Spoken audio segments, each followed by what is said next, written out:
اور ہم تمہیں 3 سوالات بتاتے ہیں، جا کے ان سے یعنی رسول اللہ صلی اللہ علیہ وآلہ وسلم سے پوچھو، اگر صحیح جوابات مل جائیں تو سمجھ جانا کہ وہ اپنے دعوی نبوت میں سچے ہیں اور تم پر ان کی اطاعت فرض ہوگی، اور اگر جواب دینے میں ناکام رہیں تو تم آزاد ہو، جو چاہے کرو۔ وہ 3 سوالات یوں تھے: روح سے متعلق بیان فرمائیے، ان چند نوجوانوں پہ کیا گزری جو کافر بادشاہ کے خوف سے پہاڑ میں جا چھپے تھے، یعنی حساب کہف۔ اس شخص کا حال بیان کریں جو مشرق سے مغرب تک فتوحات کرتا چلا گیا۔ قریش کا وقت 3 سوالات لے کر مکہ واپس پہنچا اور قریش کو جمع کر کے علماء یہود سے کی گئی گفتگو سے انہیں آگاہ کیا اور پھر رائے دی کہ اب ہمارے رسول اللہ صلی اللہ علیہ وآلہ وسلم کے بارے میں فیصلہ کرنا آسان ہو گیا ہے، کیونکہ یہود کے ان سوالات کا جواب صرف وہی شخص دے سکتا ہے جس کے پاس خدا کی وحی آتی ہو۔ چنانچہ قریش نے خدمت اقدس میں حاضر ہو کے 3 سوالات پیش کیے کہ رسول اللہ صلی اللہ علیہ وآلہ وسلم ان کے جوابات دیں، اور پھر اللہ تعالیٰ نے سورہ کہف کا نزول فرمایا اور ان سوالات کے جواب دیے۔ ان سوالوں میں سے ایک سوال ذوالقرنین کے بارے میں تھا، اور تو اسے دریافت کرتے ہیں کہ ذوالقرنین کا حال بتاؤ۔ اہل علم کا اتفاق ہے کہ ذوالقرنین اللہ کے پیغمبر نہیں تھے، بلکہ ایک مومن اور صالح بادشاہ تھے جنہیں یہ لقب یوں عطا ہوا کہ وہ مشرق و مغرب یعنی زمین کی 2 انتہاؤں کے درمیان سفر کرتے تھے۔ کچھ مورخین کے مطابق انہیں یہ لقب ان کی روم اور فارس پہ حکمرانی کے باعث عطا ہوا، اور چند کے نزدیک اس نام کی وجہ ان کا 2 صدیوں تک زندہ رہتا ہے۔ ایک روایت یوں بھی ہے کہ انہیں اللہ نے ایک قوم کی طرف دعوت کے لیے بھیجا تو اہل قوم نے ان کے سر کی دونوں جانب 2 ضربیں لگائیں، جن کی وجہ سے ان کا نام ذوالقرنین پڑ گیا۔ اور یہ بھی کہا گیا کہ وہ چونکہ اپنے بالوں کو ہمیشہ 2 حصوں میں تقسیم کر کے ان کی منڈیاں بنا کے کندھوں پہ رکھتے تھے، اور کچھ مفسرین کے نزدیک چونکہ اہل عرب سر کے بالوں کی بنائی ہوئی منڈیوں کو کرنین کہتے ہیں، اس لیے یہ نام مقبول ہوا۔ ایک عرصے تک یہ بحث ہوتی رہی کہ کیا سکندر جس کا تعلق مقدونیہ سے تھا کیا وہ ذوالقرنین تھا، یا پھر سائرس اعظم دراصل ذوالقرنین تھا۔ قصص القرآن کے مطابق وہ یافز بن نوح علیہ السلام کے بیٹے تھے، جبکہ تفسیر معرف قرآن میں تحریر ہے کہ وہ حضرت عیسیٰ علیہ السلام اور رسول اللہ صلی اللہ علیہ وآلہ وسلم کے درمیانی دور میں گزرے۔ کچھ علماء کے مطابق وہ حضرت ابراہیم علیہ السلام کے دور میں تھے، اور انہوں نے کعبہ کی تعمیر میں بھی حصہ لیا اور وہاں طواف کے بعد دعا بھی کی کہ اس کی برکت سے پھر ان کا مشرق و مغرب کا سفر آسان ہو گیا۔ تمام روئے زمین کے بادشاہ ان کے تابع تھے، اور چند روایات کے مطابق ان کے خالہ زاد بھائی اور اہم ترین عزیز حضرت خضر تھے۔ یہ نظریہ کہ ذوالقرنین مقدونیہ کا سکندر تھا بالکل غلط، کیونکہ وہ تو مشرک اور بت پرست قوم سے تھا، اور دونوں کے درمیان کچھ 2000 سال کا فرق بیان ہوتا ہے۔ سکندر کی کوئی قابل ذکر فتوحات مغرب کی جانب نہیں تھی جیسا کہ ذوالقرنین کی میاں ہوئی، جبکہ کئی ماہرین اسرائیلیات جب بنی اسرائیل میں کسی شخصیت کو تلاش کرتے ہیں جو کہ عظیم فاتح بھی گزرا ہو اور تعلق بھی بنی اسرائیل سے ہو، تو دوسرا نام تاریخ میں سائرس اعظم کا آتا ہے۔ ذوالقرنین بادشاہ کے پاس قوت دیکھی تو گزارش کی کہ ان کے اور یاجوج و ماجوج کے درمیان رستے کو کسی طرح بند کر دیا۔ انہوں نے اس مہربانی کے لیے ذوالقرنین کو رقم کی پیشکش کی، لیکن نیک بادشاہ نے بغیر کسی لالچ یا معاوضے کے محض اللہ تعالیٰ کی رضا اور اس مصیبتوں میں گھری قوم کی بھلائی کے لیے اس شریر قوم کا رستہ روکنے کا فیصلہ کیا، اور مسئلے کا آسان ترین حل یہ نکالا کہ دونوں پہاڑوں کے درمیان گزرگاہ کو ایک مضبوط دیوار سے بند کر دیا جائے۔ چنانچہ انہوں نے ترکوں سے کہا کہ وہ افرادی قوت سے ان کی مدد کریں۔ انہوں نے کہا کہ اے ذوالقرنین، یاجوج و ماجوج اس ملک میں بڑے فسادی ہیں، تو کیا ہم آپ کے لیے کچھ خرچ کا انتظام کریں شرط پر کہ آپ ہمارے اور ان کے درمیان ایک دیوار بنا دیں گے؟ یاجوج و ماجوج سے پریشان لوگ غالباً اس حقیقت سے ناواقف تھے کہ کہ ذوالقرنین صرف ایک ہستی نہ تھے بلکہ ایک پوری قوم اور فوج بھی تھی، بالکل حضرت سلیمان علیہ السلام کی طرح۔ بادشاہ نے لوہے کے بڑے بڑے ٹکڑے دونوں پہاڑوں کے درمیان کھڑے کر دیے اور ان لوگوں سے کہا کہ ان پہ الاؤ جلاؤ، اور جب لوہے کی چادریں شدید حرارت سے سرخ ہو گئیں تو ذوالقرنین بادشاہ نے کہا کہ مجھے پگھلا ہوا تانبا فراہم کرو کہ میں اسے ان چادروں پر ڈال دوں۔ اس طرح لوہے کے بڑے بڑے ٹکڑے مضبوطی سے آپس میں جڑ گئے اور ایک سخت ناقابل تسخیر پہاڑ جیسی دیوار سامنے بلند ہو گئی، جس پہ چڑھنا یاجوج و ماجوج کے لیے ناممکن تھا اور اس کی مضبوطی کے باعث اسے توڑنا یا کھودنا۔ اس طرح ذوالقرنین نے یاجوج و ماجوج کے رستے کو بند کر دیا۔ تب سے لے کے آج تک ہزاروں سال سے یہ قبیلے باقی دنیا سے جدا ہیں، ان کا کھانا پینا، معاشی اور معاشرتی نظام غالباً سب کچھ مختلف۔ وہ مسلسل دیوار گرا کر یا اس میں سوراخ کر کے باقی دنیا سے آ ملنے کی کوشش میں مصروف رہتے ہیں، اور جب دن کا تھوڑا سا حصہ رہ جاتا ہے اور سورج غروب ہونے لگتا ہے تو وہ دیوار میں کافی سوراخ کر چکے ہوتے ہیں، لیکن پھر ان کا امیر انہیں واپسی کا حکم دیتا ہے کہ واپس چلو، اب باقی کام کل کریں گے۔ لیکن اگلے روز جب وہ واپس آتے ہیں تو دیوار پچھلے روز سے زیادہ مضبوط ہو چکی ہوتی ہے۔ کچھ مسلمان مورخین اور جغرافیہ نویس اس دیوار کو قوقسس کے علاقے میں، جسے عربی میں القوقاس کہا جاتا ہے، داغستان میں دربند اور داریال کے درمیان بیان کرتے ہیں۔ یہاں بلند و بالا پہاڑ ہیں اور یہاں شمال کی وحشی قوموں کی جنوب کی طرف یلغار روکنے کے لیے ایک دور میں 50 میل طویل اور 290 فٹ بلند دیوار بھی تعمیر ہوئی تھی، جس کے کچھ آثار آج تک دیکھے۔ کچھ علماء کے نزدیک یہیں کہیں ذوالقرنین کی تعمیر کردہ دیوار بھی موجود ہے، جبکہ کچھ علماء دیوار چین کو بھی ذوالقرنین کی تعمیر کردہ دیوار قرار دیتے ہیں۔ جب یاجوج و ماجوج کے خروج کا وقت آ پہنچے گا تو وہ تمام دن دیوار میں سوراخ کریں گے اور پھر ہر روز کی طرح ان کا امیر ان سے کہے گا کہ چلو باقی کام کل مکمل کریں گے انشاءاللہ۔ اس سے پہلے ہزاروں سال سے دیوار توڑنے کی کوشش کرتے یاجوج و ماجوج نے کبھی انشاءاللہ کیا حصے کی جانب اللہ کے الفاظ استعمال نہیں کیے، وہ یہ الفاظ غالباً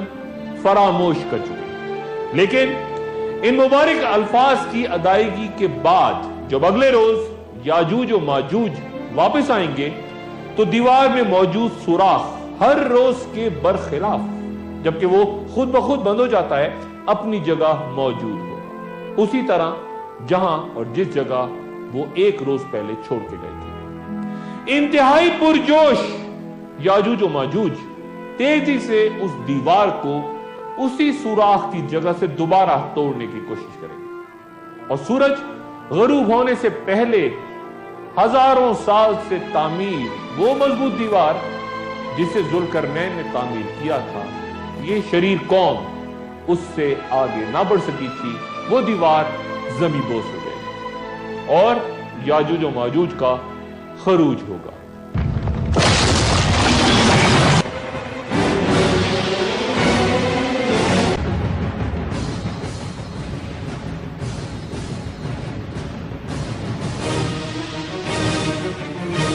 ہزاروں، لاکھوں، کروڑوں کی تعداد میں یہ قوم باہر نکل کے پھیلتی چلی جائے گی اور زمین کے جس حصے سے بھی گزریں گے یہ وہاں تباہی پھیلاتے جائیں گے اور مخلوق خدا کو اپنے شر اور فساد کا نشان دیا۔ گویا اللہ تعالیٰ نے انہیں دن رات مسلسل دیوار توڑنے سے روک رکھا ہے، ورنہ یہ بہت پہلے دیوار گرا چکے ہوتے، اور اللہ تعالیٰ نے ان سے یہ توفیق اور طاقت بھی چھین رکھی ہے کہ وہ دیوار پھلانگ سکیں یا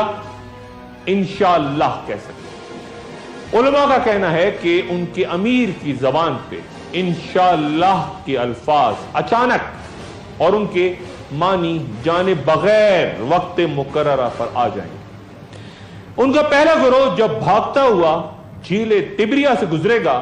تو حدیث مبارکہ کے مطابق حضرت نواس بن سمان رضی اللہ تعالیٰ عنہ سے روایت ہے کہ رسول اللہ صلی اللہ علیہ وآلہ وسلم نے فرمایا کہ اللہ تعالیٰ یاجوج و ماجوج کو بھیجے گا تو وہ دوڑتے ہوئے آئیں گے، ان کا پہلا گروہ جب جھیل تبریہ سے گزرے گا تو سارا پانی پی جائے گا، اور جب آخری گروہ وہاں پہنچے گا تو کہے گا کہ کبھی یہاں پانی ہوا کرتا تھا۔ بحر تبریہ یا سی آف گیلیلی اسرائیل میں تازہ پانی کی سب سے بڑی جھیل ہے، جو کہ تقریباً 65 مربع میل پہ پھیلی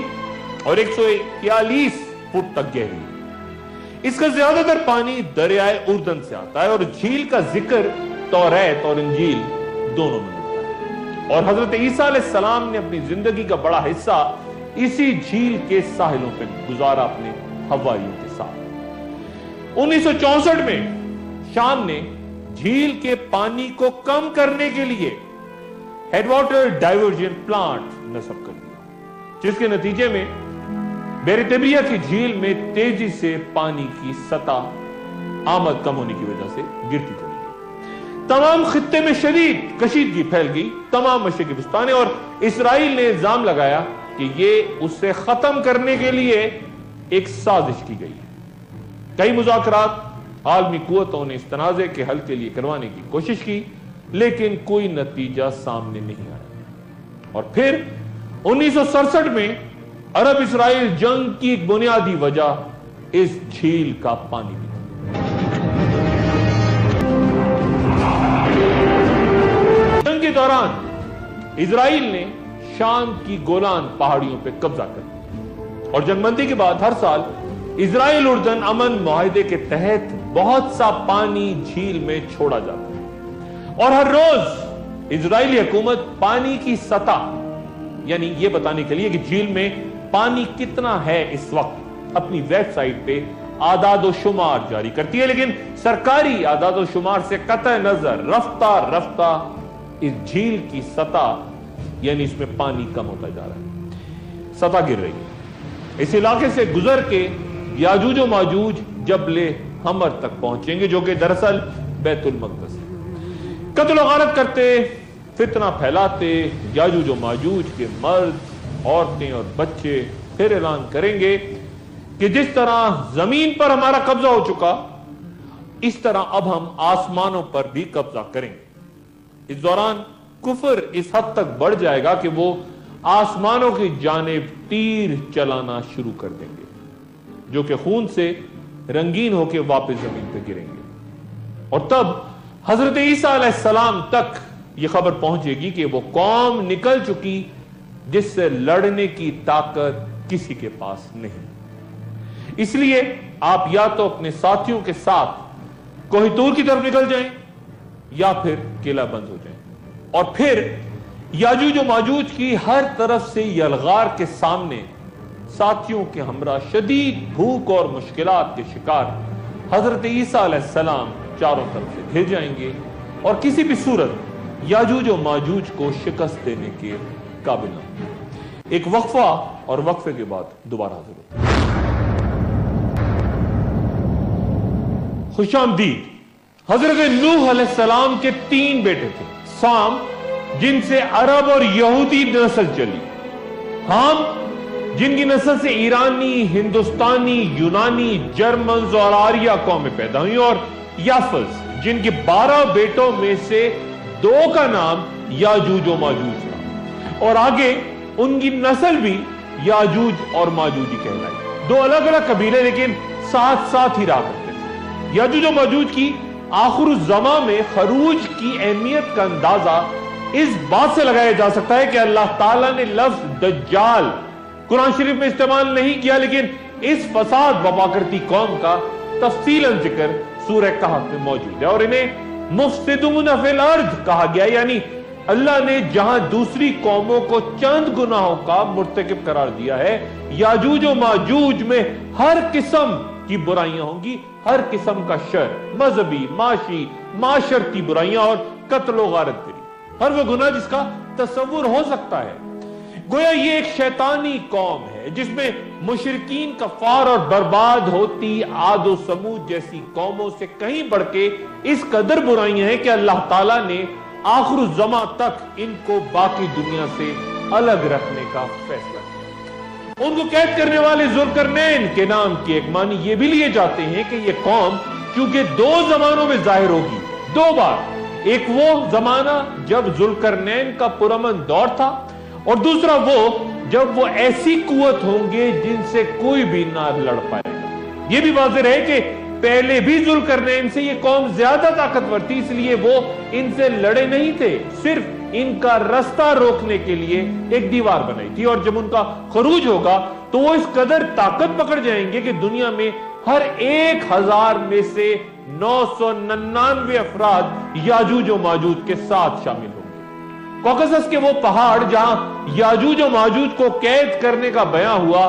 سینکڑوں سال سے لوگ سفر اور تحقیقات کے لیے وہاں اور دیگر مقامات پہ متعدد نظریات کے ساتھ سامنے آ چکے ہیں، جن میں سے ایک نظریہ یہ بھی ہے کہ ان علاقوں میں ایک خضر سلطنت قائم تھی جہاں کئی قبائل نے یہودیت اختیار کر لی تھی اور یہ یورپ جاتے مسلمان قافلوں کا رستہ روکتے تھے۔ کیون ایلن بروک کی کتاب The Jews of خزریہ میں اس سلطنت کا تفصیلاً ذکر ہے، اور یہ بھی بیان ہوا ہے کہ کس طرح وہ مسلمان فوجیں جو بازنطینی اور اہل فارس کو شکست فاش دینے میں کامیاب ہو جاتی، وہ ان اہل خزر کے سامنے ناکام ہوتی۔ بڑی تعداد سے اس علاقے سے پہلے یہودی روس اور یورپ اور پھر اسرائیل کو ہجرت کر گئے، اور کئی علماء کے نزدیک یاجوج و ماجوج بھی سلطنت خزر کے علاقے میں قید ہو گئے تھے، اور وہاں مقیم مختلف مذاہب کے لوگوں کا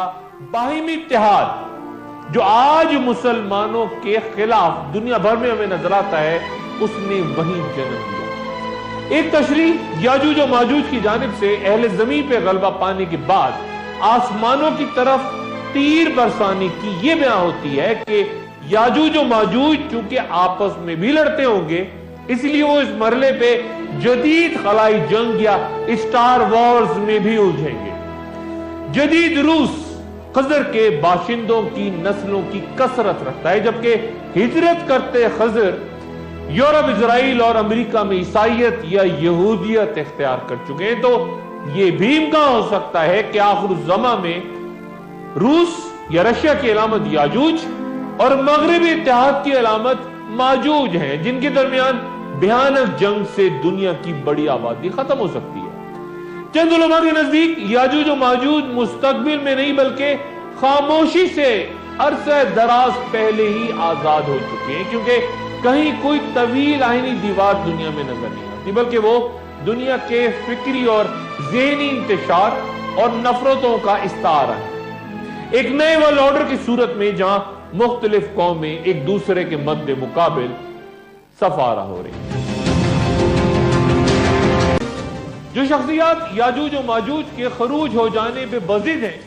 وہ یہ بھی کہتے ہیں کہ وہ رسول اللہ صلی اللہ علیہ وآلہ وسلم کی حیات مبارکہ میں ہی دیوار توڑ کے نکل آئے تھے، اور متعدد احادیث کو دلائل کے ساتھ پیش کیا جاتا ہے۔ ام المومنین حضرت زینب رضی اللہ تعالی عنہا فرماتی ہے کہ رسول اللہ صلی اللہ علیہ وآلہ وسلم نے فرمایا کہ عربوں کے لیے تباہی ہے اس شر سے جو کہ بہت قریب آ چکا ہے۔ آج یاجوج و ماجوج کی دیوار میں اتنا سوراخ کھول دیا گیا ہے، اور پھر آپ صلی اللہ علیہ وآلہ وسلم نے انگوٹھے اور ساتھ ملی ہوئی انگلی کا حلقہ بنا کے دکھایا۔ حضرت زینب رضی اللہ تعالیٰ عنہ فرماتی ہیں کہ یا رسول اللہ، کیا ہم اس وقت ہلاک ہو جائیں گے حالانکہ ہم میں بہت سے نیک لوگ موجود ہوں گے؟ تو آپ صلی اللہ علیہ وآلہ وسلم نے فرمایا کہ ہاں، تب خباثت بہت زیادہ ہو جائے گی۔ گویا غالباً اسی روز یاجوج و ماجوج کا رستہ کھل گیا تھا۔ اور پھر ایک اور حدیث حضرت ابو ہریرہ رضی اللہ تعالیٰ عنہ سے یوں روایت ہے کہ رسول اللہ صلی اللہ علیہ وآلہ وسلم نے فرمایا کہ یاجوج و ماجوج کے لیے دیوار میں سوراخ کر دیا گیا، اور پھر حضرت ابو ہریرہ رضی اللہ تعالیٰ عنہ نے اپنے ہاتھ کی انگلیوں سے 9 کی گرہ بنا کے دکھائی۔ یاجوج و ماجوج کی رہائی کی ایک اور علامت پوری دنیا اور خصوصاً بحر تبریہ کے پانی کا تیزی سے کم ہونا بیان